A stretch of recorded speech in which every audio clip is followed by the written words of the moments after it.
Shalom à tous, peuple béni du Seigneur, shalom, shalom, shalom et bienvenue à la dispensation. Bien-aimés dans le Seigneur, c'est sérieux. À propos de 12 principes sur lesquels notre Seigneur Jésus-Christ a fait asseoir la destinée. Et cette destinée est la souche de la création. Si Dieu a créé, c'est parce qu'il y avait une destinée. Et cette destinée devait être exprimée. C'est ça, la parole de Dieu qui sortait, qui donnait la vie. Et cette parole qui, en elle, était la vie et la lumière. Tout ça, c'est pour exprimer l'objet de sa pensée. Car sa pensée contient la destinée. Bien-aimés dans le Seigneur, prions. Dieu Tout-Puissant, encore une fois, merci pour ces instants, pour ce moment sacré, le moment du témoignage. Tu as dit, vous serez mes témoins. Je voudrais témoigner. Je voudrais dispenser tout ce que tu m'as communiqué. Utilise-moi comme un instrument fidèle et donne-moi toutes les capacités possibles pour que je puisse les transmettre fidèlement tel que tu veux et tel que cela s'est passé et tel que cela existe. Je proclame les dimensions spirituelles pour que je sorte de l'ordinaire et que je devienne un instrument que tu vas utiliser. Je bénis le monde entier. Je bénis le bien-aimé qui nous suivent de partout. Et je bénis ces instants en ton nom merveilleux, Jésus-Christ. Amen. Oh mon Dieu. Oh mon Dieu. Sans plus tarder, ma famille, nous sommes au quatrième principe, oui. Ou quatrième principe sur 12. Lorsque Dieu m'a amené hors temps et il a commencé à m'expliquer des choses qui vont arriver, des choses qui existent déjà, mais qui ne sont pas encore créées. Avant le temps, il y a l'existence qui précède la forme qui est la création. Mais ça existait avant que cela ne soit créé.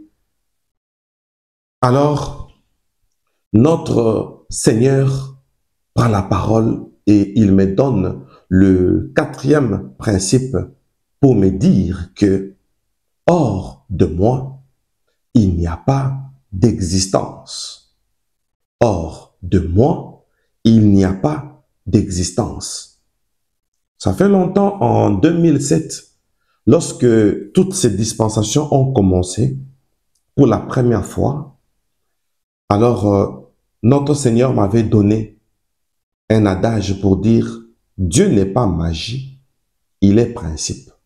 Dieu n'est pas forcé, il est fondé.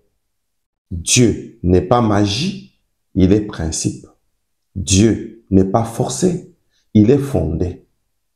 Bien-aimé dans le Seigneur, et par son amour, par sa grâce, maintenant, il est en train de nous expliquer à partir de cette extase très récente que j'ai reçue, comme je voulais témoigner, à partir du premier principe.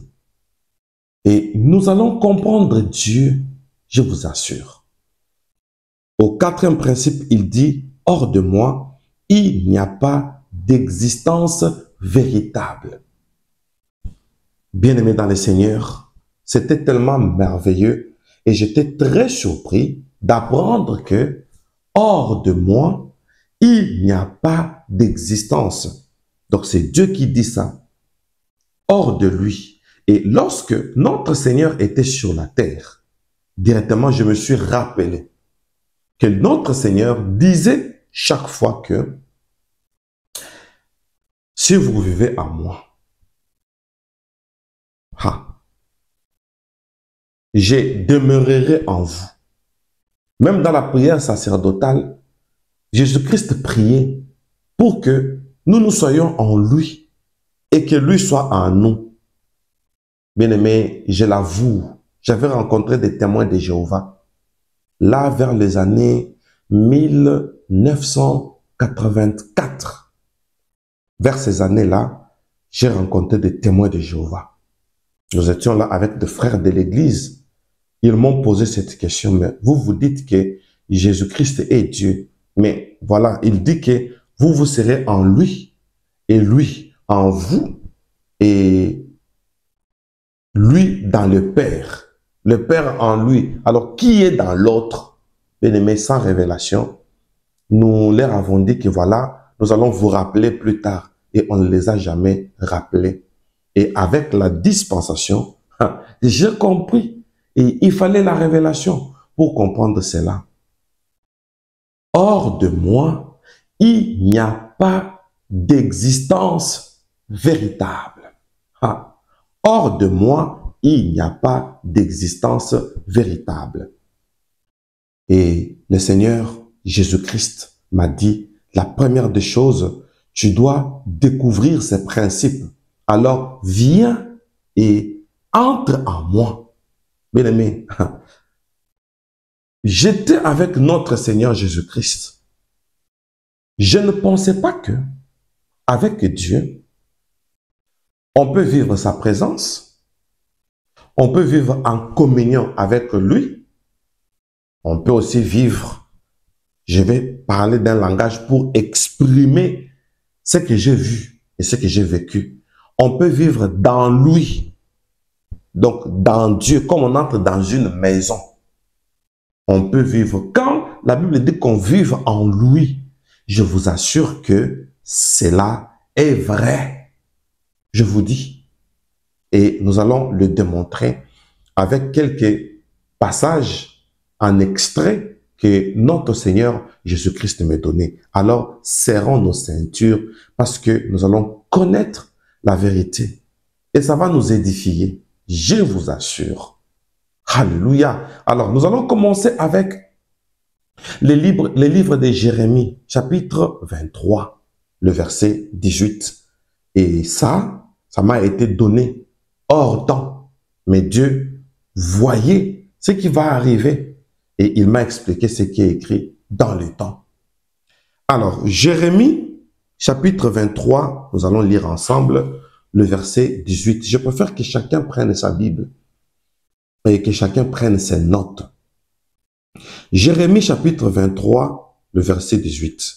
Notre thème, c'est le 4e principe. Hors de moi, il n'y a pas d'existence véritable. Ça veut dire quoi? C'est tout un principe qui va tellement nous édifier. Jérémie 23, 18. La Bible déclare, « Car qui a assisté au conseil de l'Éternel pour voir, pour écouter sa parole? Qui a prêté oreille à sa parole? Qui l'a entendu? » Bien-aimé, c'est toute une dispensation. Je vais relire. Très important. On y va. Car qui a assisté au conseil de l'Éternel pour voir, pour écouter sa parole? Qui a prêté l'oreille à sa parole? Qui l'a entendu? Alors, bien-aimé dans le Seigneur, c'est tellement merveilleux lorsque j'ai découvert qu'il existe les conseils de l'Éternel. Bien-aimé, dans les conseils de l'Éternel, là, le Seigneur a permis, avec ses bras tendus, il me dit, entre à moi. Bien-aimé, je suis entré en Dieu. Avant que je vous détaille toutes ces réalités très surprenantes, le Seigneur me parle de son conseil. Il dit, entre à moi et tu verras mon conseil. Alors, mon conseil, c'est lorsque je traite avec une assistance. Or, les anges et d'autres créatures célestes qui sont tout autour de moi ne me conseillent pas. Et voilà l'humanité future qui est déjà en forme de la pensée et qui porte la lumière pour précéder la création font partie de mon conseil. Quand je parle d'un conseil par la bouche du prophète Jérémie, je suis en train de dire que dans mon conseil, j'approche le Fils et les filles du royaume pour qu'ils voient, pour qu'ils entendent et pour qu'ils vivent. Quoi? Je vais vous le dire. On va aller étape par étape tel que Dieu est en train de parler. Pour qu'ils voient, pour qu'ils entendent et pour qu'ils vivent. Donc, vivre Dieu. Et c'est lui qui participe à mon conseil. Ce n'est pas pour me conseiller, comme cela se dit dans votre vocabulaire. Le conseil de Dieu, c'est une présence où j'approche les futures âmes qui vivront sur la terre pour représenter mon conseil. C'est-à-dire, là, pendant que l'Éternel m'expliquait, bien aimé, je m'attendais à entrer en lui. Moi, je pensais qu'entrer en Dieu, c'est une simple communion. Non, on entre réellement en Dieu, je vous dis. Soyez seulement attentifs. Soyons attentifs. Alors, il dit, c'est à partir de ce conseil que les humains, avant de devenir humains, ils sont des esprits lumineux dans ma présence et ils sont en moi. Adam, le premier homme, était en moi. L'humanité était en moi. Toi, tu étais en moi. Donc tous ceux qui sont créés, donc toutes les créatures, c'est-à-dire les humains, bons ou mauvais, étaient en moi. Au départ, tous étaient des lumières. Tous les rois qui se sont rebellés contre moi. Tous ceux qui étaient en moi, et lorsqu'ils sont arrivés sur la terre pour une raison ou une autre, ils se sont rebellés pour s'éloigner de moi, mais étaient d'abord en moi. Et je vais t'expliquer toutes ces vérités. Alors, mon conseil, c'est ça que je voudrais que tu dises à l'humanité et aux prédicateurs ceci. Je n'ai pas besoin de ceux-là qui imitent les choses. Je n'ai pas besoin de ceux-là qui s'imaginent et qui conçoivent les choses. J'ai besoin des témoins. Voilà pourquoi j'ai créé un conseil. C'est-à-dire, j'ai accepté que vous tous, vous soyez en moi et que vous veniez de moi. Alors, mon conseil, c'est lorsque je commençais à penser à ce que l'homme me représente maintenant. C'est là que mes fichiers, qui étaient objets de mes pensées, se sont dispatchés dans l'univers en forme de lettres écrites. Et chaque lettre représente un être. Et c'est vous. Vous êtes la représentation de mon conseil. Et une fois que je pensais à ça, vous êtes devenus des lettres écrites. Vous êtes des messagers. Ainsi, lorsque vous commencerez à parler pour prêcher, que devez-vous prêcher? Mais oui, j'étais très surpris d'apprendre que nous devons prêcher le témoignage, c'est-à-dire nous devons dire ce que nous avons vu comme témoignage avant la création du temps. Et Dieu me dit, d'ailleurs, le temps c'est quoi? Le temps, c'est lorsque j'ai conçu, s'accomplit. L'accomplissement là, c'est ça le temps. Tant que ce n'est pas encore accompli, il n'est pas encore temps. Tant que l'homme est encore à ce niveau, c'est encore le hors-temps. Bien aimé, l'homme a existé hors temps. Alors il me dit, j'ai besoin que ceux qui ont participé à mon conseil, tous les hommes, toutes les femmes, bons ou mauvais, étaient d'abord dans mon conseil. Et là, dans mon conseil, qu'est-ce qui s'est passé? C'était l'assemblée céleste. Dans cette assemblée, vous étiez en moi afin de vivre ma présence, de voir, d'entendre, de vivre, pour que lorsque vous serez sur la terre, il suffit de garder ma lumière. C'est cette lumière qui fera à ce que, malgré l'humanité, par votre présence sur la terre, que vous continuez à transmettre cette lumière qui vous caractérisait lorsque vous étiez dans mon conseil. Et là, le Seigneur m'explique pour dire que, étant sur terre, il suffit de garder la sainteté. Notre flamme demeure permanente.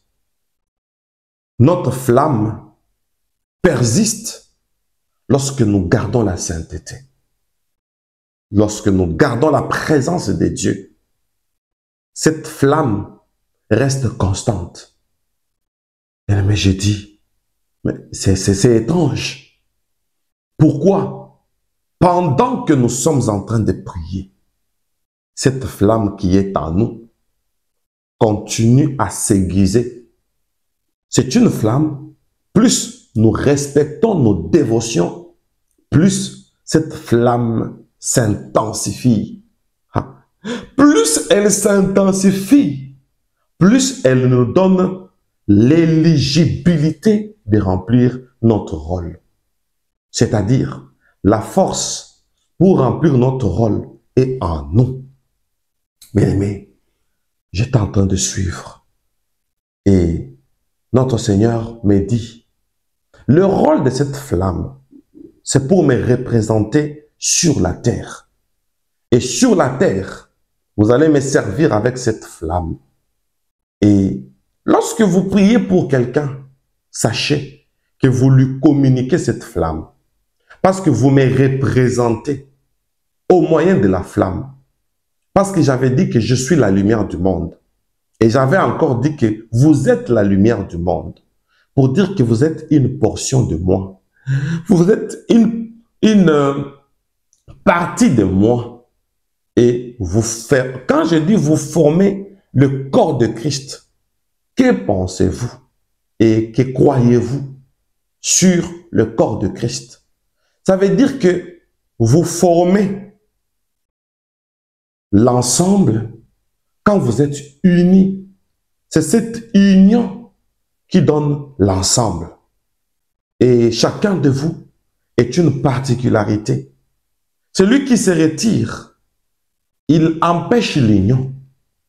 Et l'ensemble du rôle que chacun de vous joue, ça forme l'Église. Et c'est ça l'Église. Ce n'était pas nécessairement un bâtiment.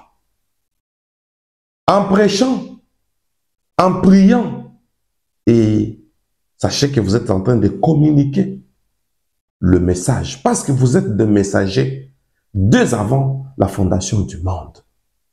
Et sur terre, vous accomplissez ce qui a été initié. Bien-aimé dans le Seigneur, le Seigneur me dit, maintenant viens, entre en moi pour que tu comprennes plus comment ces choses se présentent. Alors, pendant que je me suis levé comme en volant pour entrer dans le Seigneur, je me disais, mais est-ce qu'on pouvait aussi savoir qu'on peut entrer dans le Seigneur? Et j'entendais un passage biblique de 1 Corinthiens chapitre 2, le verset 9 à 10. 1 Corinthiens 2, 9 à 10 que nous allons lire tous ensemble. Et pendant que j'allais pour entrer dans le Seigneur, je vous dis en Jésus, pour entrer dedans, je vais lire ce passage qui m'accompagnait pendant que j'y allais. 1 Corinthiens 2, 9 à 10. Mais, comme il est écrit, ce sont des choses que l'œil n'a point vues, que l'oreille n'a point entendues, et qui ne sont point montées au cœur de l'homme, des choses que Dieu a préparées pour ceux qui l'aiment. Dieu les a révélées par l'Esprit, car l'Esprit sonde de tout, même les profondeurs de Dieu. Ces choses, Dieu nous les a révélées par l'Esprit, car l'Esprit sonde tout, même les profondeurs de Dieu. Ha! Alors, pendant que j'allais pour entrer en Dieu, afin de tout sonder, surtout que j'étais dans une dimension spirituelle. Je me voyais lumière comme les autres. Dieu lui-même lumière. Et mon esprit s'était aiguisé par cette lumière. Bien-aimé, je suis entré en Jésus. En tout cas, Jésus est Dieu. Je suis entré en lui. Alors, pendant que je suis entré, mais je me retrouve comme dans un monde, en Dieu. C'est pourquoi, non, Dieu restera Dieu pour l'éternité. Personne ne pourra remplacer Dieu. Parce qu'il ne comprendra pas par où commencer. Je vous dis. Parce que j'entre en Jésus. Mais je me rends compte qu'il y avait une mer. La mer était grande. Bien aimé, c'était comme un océan en Dieu. Mais moi, je voyais Jésus avec une forme limitée. Oui, il était grand, bien sûr, mais je voyais quand même ses limites. Mais quand je suis entré en lui, bien aimé, mais je me vois dans un endroit. C'est ça Dieu. Non, Dieu, il faut le connaître. Et j'ai vu un torrent. Torrent, c'est petit, bien aimé. J'ai vu un océan. Et l'océan là était presque infini. Et cet océan avait une couleur de l'or. Je vous dis, un océan doré. Et j'étais en train de flotter sur cet océan. Et lorsque j'ai levé les regards, j'ai vu un temple. Bien aimé, je me suis dit, mais c'est ça la prière, alléluia. C'est ça la prière sacerdotale. Quand Jésus-Christ priait, que nous soyons en lui et lui en nous. Alors, dans ce quatrième principe où Jésus-Christ dit, hors de moi, il n'y a pas d'existence véritable. Alors, j'ai levé les regards, j'ai vu un grand temple. Je vous dis, un grand temple. Et je suis arrivé, je me suis posé devant le temple. Ha! Et là, j'ai entendu encore une autre voix. Détruisez ce temple en 3 jours. Je le rebâtirai. Après cette voix, et le Seigneur me donne un passage que nous allons tous ensemble lire. Je ne vis point de temple dans la ville, car le Seigneur Dieu Tout-Puissant et son temple, ainsi que l'agneau. Ah, bien aimé, je vais relire, s'il vous plaît. Je ne vis point des temples dans la ville, car le Seigneur, Dieu Tout-Puissant, et son temple, ainsi que l'agneau. Là, c'est dans la Jérusalem céleste. Il n'y avait pas de temple. L'Éternel était le temple de la ville, ainsi que l'agneau. Donc l'agneau que vous voyez là, c'est lui l'Éternel. Et l'Éternel, c'est lui le temple. Alors, bien-aimés dans le Seigneur, Dieu me dit, vous tous, vous venez d'ici. Raison pour laquelle j'avais dit à Moïse, vous me bâtirez un temple et j'habiterai parmi vous. Et notre Seigneur me dit, tu diras au monde entier, quand vous entrez en moi, c'est-à-dire, vous êtes automatiquement partisans du temple.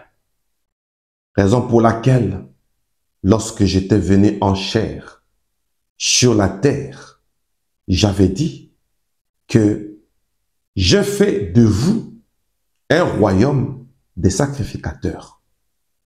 Parce que tous, vous êtes partisans du temple. Et celui qui prétend être en moi et qui néglige le temple ne fait plus partie de moi. Le temple, c'est votre indice, c'est votre profil. Et la mer dorée que tu es en train de voir symbolise ma gloire. Ma gloire est caractérisée dans cette mer dorée que tu es en train de voir, cet océan de gloire. Et bien aimé, le Seigneur m'a dit de vous dire, faisons très attention avec l'Église. Nous venons de Dieu.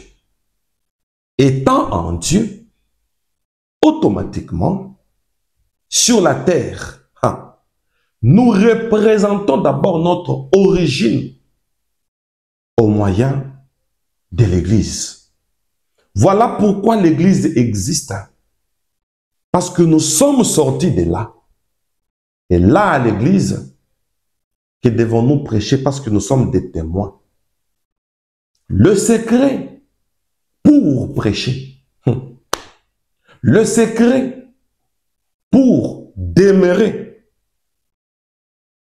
en Dieu, c'est régénérer toujours la sainteté. Comme il est écrit, soyez saints, comme moi, votre Dieu, je suis saint. Alors, votre souche, c'est l'Église. Et sur la terre, il y a deux réalités. La première, lorsque l'homme vit dans le péché et le péché fait que le message qui était en lui, parce que nous sommes une lettre écrite, s'échappe. Donc, ce qui a été dit de nous, ça s'échappe à partir du péché. Tel que vous voyez cette image. Un homme qui vient de pécher. Alors, c'est un exemple que moi, j'ai conçu. Cette image, c'est ma conception. Et souvent, je vous dis que cette image est à 99,99%. Mais ça, c'est à 100%. Ce qui se passe. Dieu me dit que l'homme ne sait pas ce qui lui arrive quand il pêche. Alors, d'après ce que j'avais vu, j'ai vu cette image. Parmi des milliers d'exemples à donner, cet homme vient de commettre l'adultère. Et voici comment il est en train de perdre son message. Et celui qui perd son message à partir du péché, il devient ordinaire. Or, lorsqu'il a été créé, il n'était pas ordinaire. Tout le monde vient du temple. L'onction du temple est avec nous. Avant de parler de l'onction du temple, bien-aimé dans le Seigneur me montre un homme qui pêche. Il dit, c'est comme ça qu'on perd le message. Des messages lumineux, des lettres lumineuses. Et quand vous péchez, ça sort de vous, ça s'échappe. Tout ce qui a été dit de vous, vous les perdez. Cette image, c'est moi-même qui l'ai conçue, mais ça m'a beaucoup travaillé. Ça m'a fait très mal. C'est comme ça que nous perdons lorsque nous péchons. Et là, nous devenons ordinaires. Lorsque j'avais dit, ainsi dit le Seigneur, il continue, faisons l'homme à notre image, selon notre ressemblance. Alors, je faisais mention à quoi? Parce que j'étais invisible. J'avais déclaré que mon essence, c'est-à-dire ma lumière, devienne un être. Alors, en faisant un être, il avait fallu qu'il soit lumière. Voilà pourquoi j'insistais lorsque j'étais sur la terre pour dire que vous êtes les enfants de la lumière. Les œuvres des ténèbres, c'est tout ce que le diable donne comme injonction parce qu'il est le prince des ténèbres. Automatiquement, vous perdez la lumière qui est en vous lorsque vous péchez, lorsque vous vous laissez diriger par les injonctions du diable. Comme, et le Seigneur me montre, cette prophétie sur les champs dans lesquels on avait semé le blé et l'ennemi est venu s'aimer l'ivraie. Il dit cela va au même.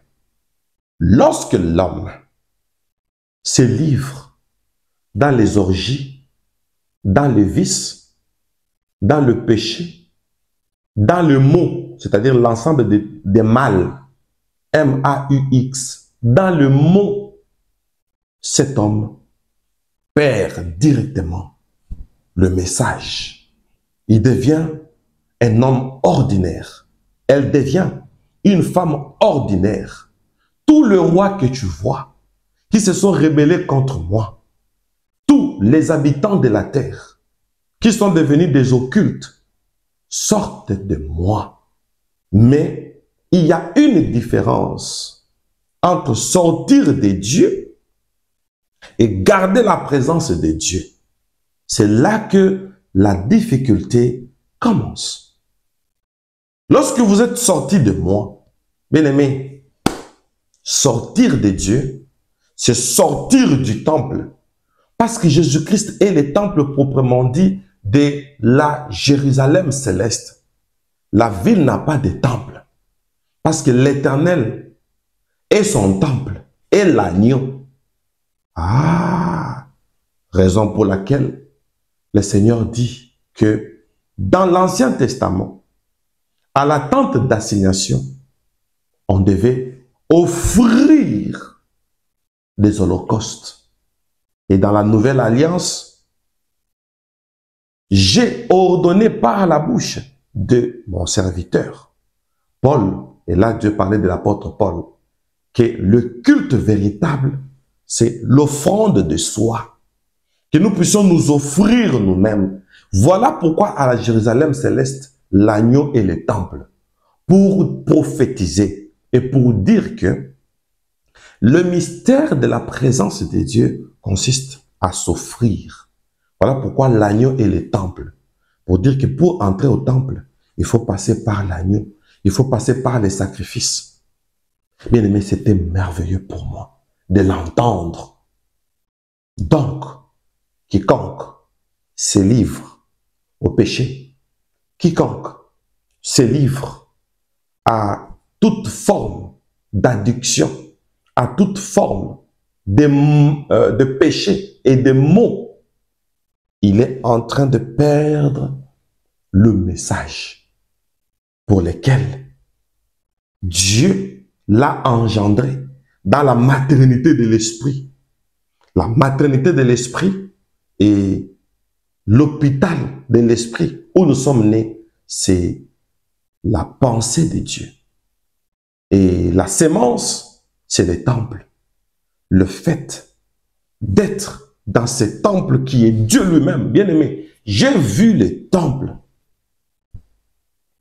Mais je dois vous avouer sincèrement qu'il me restait moins un que je demande à Dieu, fais-moi entrer dans ce temple. Mais tellement qu'il était en train de parler, j'étais en lui. Dans le sang de Dieu, j'écoutais sa parole. Et je m'étais dit, si je pose cette question, pendant qu'il est en train de parler, je ne saurais pas avoir la suite. Voilà pourquoi je n'ai pas posé la question. Mais je suis poussé à demander à notre Seigneur de me faire entrer dans ce temple. Comme ça, que je comprenne, comme la Bible dit que les tabernacles, c'est le modèle du ciel. Bien aimé, c'est vrai. La Bible est vraie. La Bible est vraie. Partisans du temple, alléluia. Corps du Christ, alléluia. Laissons des polémiques parmi nous. Chrétiens, les chrétiens s'accusent. Le chrétien s'injurie. Le chrétien ne se croit pas. C'est comme l'œil qui ne croit pas à l'oreille. J'ai compris que c'est le diable. Je vous assure. Alors, quand on vient sur la terre, bon, avant d'y arriver, Dieu me dit, lorsque j'étais dans les temples, il me dit, tu vois ces temples, c'est d'ici que vous venez. Et lorsque je pensais à ce que vous soyez sur la terre, le fichier de ma pensée ont projeté le message en forme de lettres et mes pensées vous ont engendré. Et étant dans les temples, que tu vois, bien aimé, le temple, il dit, tu as entendu parler de l'ADN spirituel. J'ai dit non. Il me dit, c'est ici que je donne l'ADN spirituel à chacun de vous avant de vous projeter dans ma pensée pour que vous deveniez des lettres et que ces lettres prennent forme attendant le temps. Le temps, c'est lorsque je parle. Comme il est écrit, au commencement était la parole. Toutes choses ont été faites par elle. Et rien de ce qui a été fait n'a été fait sans elle. La forme lumineuse que vous avez prise, attendez maintenant une parole pour qu'elle vous fasse maintenant. Et le fait que j'ai créé, n'oubliez pas que vous existez le jour de la création. Vous avez existé avant la création. Vous êtes plus vieux que ce que vous voyez. Alors, lorsque vous arrivez sur terre, c'est la transition. Vous n'avez fait qu'une transition. Je vous ai transité sur la terre. Pourquoi? Pour que vous puissiez maintenant représenter un Dieu infini et un Dieu éternel. Un Dieu invisible. Et vous avez pris la chair pour maintenant incarner cette lumière qui a existé avant le temps. C'était vous. Et en vous faisant ainsi, en parlant, et vous avez pris chair. Vous avez existé. Et en existant, en vous, vous gardez la lumière. Alors, quand vous arrivez sur la terre, vous êtes sorti de moi et vous devez gérer ma présence. Tous ceux-là qui n'ont pas géré ma présence sont devenus ordinaires. Merci beaucoup pour votre attention. Nous allons nous retrouver au 5e principe. Je fournis mes efforts pour que par séance, que j'en donne 2 ou 3, mais tant que je n'ai pas fini à expliciter ce que Dieu est en train de me dire, je pense que je ne peux pas bloquer la dispensation. Donc, je laisse le temps au temps. Nous évoluons, nous prendrons le temps que ça prendra, pourvu que nous ayons toute la matière. Que Dieu vous bénisse. Et je voudrais vous poser quelques questions. Au nom de la dispensation, est-ce que vous êtes toujours en Dieu? Est-ce que vous appartenez à une communauté? Est-ce que votre communauté parle de Dieu? Est-ce que votre communauté est dans le vrai? L'Église est-elle toujours l'assemblage des dons, des grâces, des talents, des particularités, comme à la Pentecôte où chacun amène sa lumière? Est-ce que tu gardes toujours le message? Parce que le péché fait échapper le message, c'est-à-dire les rôles pour lesquels tu as existé. Quand tu pries pour les gens, et vous pour qui on prie, est-ce que vous vous rendez compte que prier pour quelqu'un est une transmission et prier pour soi-même est une façon d'aiguiser la flamme? Et celui qui ne fait pas partie de l'Église est hors Dieu, parce que dans Dieu, il y a les temples.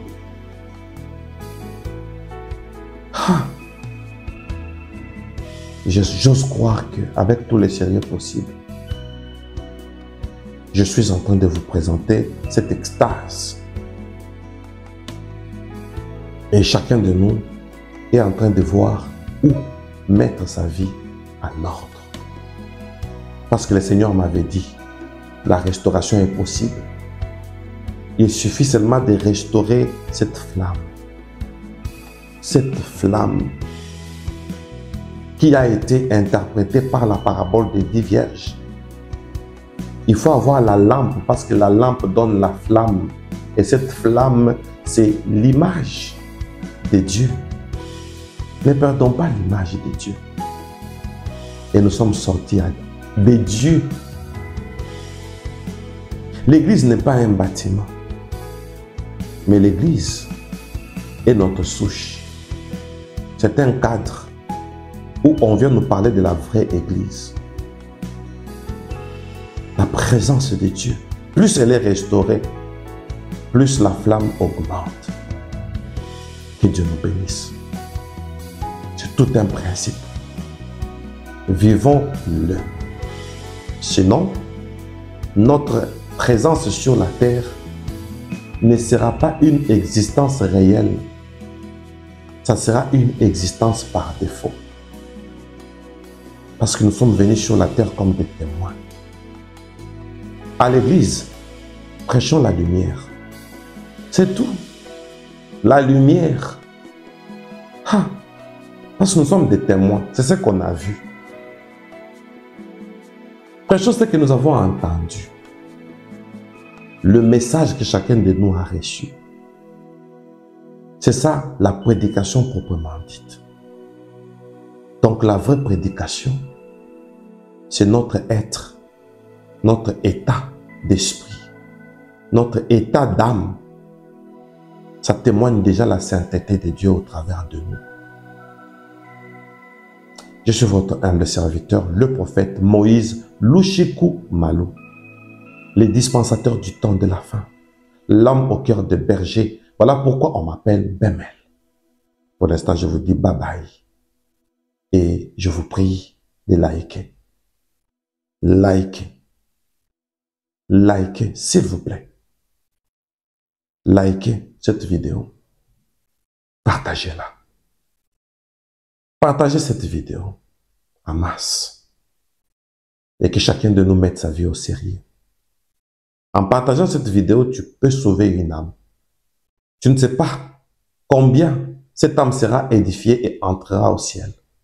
et tu auras une récompense.